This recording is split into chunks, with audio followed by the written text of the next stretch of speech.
You realize that when the 2013 Constitution was adopted, workers celebrated. Why workers celebrated? It is simply because it had captured collective bargaining as a right. And now we have a scam that is unfolding. We've got a bill that has been doing the rounds. We've got a bill that has already completed public hearings. But that bill does not recognize collective bargaining as a right. There are 3 clauses in that bill, and all the clauses, they don't mention collective bargaining as a right. Instead, they are seeking to retain Section 20 of the old Public Service Act, which gives room for negotiations, which we are clearly against.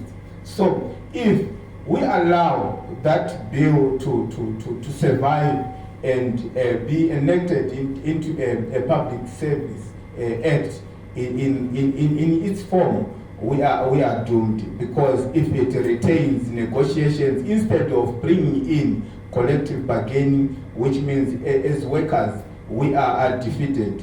I would want to also support what my colleague here has mentioned, that we really need a unit of purpose at this moment. So what we are proposing is, number 1, repeal Section 20 of the current the bill that is in motion, and explicitly put in that section that prescribe collective bargaining as a right, which will lead to collective bargaining agreement which can be enforceable at law. So with that in mind, also we also propose that we need a specific sector federations or specific sector collective bargaining council. For example, we need to have comrades in the agriculture sector, in the health sector, or in the education sector having their own collective bargaining councils, which will fit in the broader collective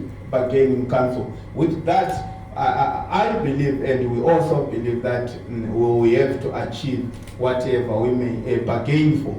And also, you also pointed out to the issue of job action. So for the first time, this bill seeks to introduce a job action in courts. So why am I putting it in courts? It's because they are mentioning that job action is a right, but they are not prescribing the steps to be taken by members of the public service for them to embark in a job action. So it is silent, it is ambiguous, it is not explicit as well. So we need the act, when it is enacted, it should include the steps to be taken for members of the public service to embark in a job action.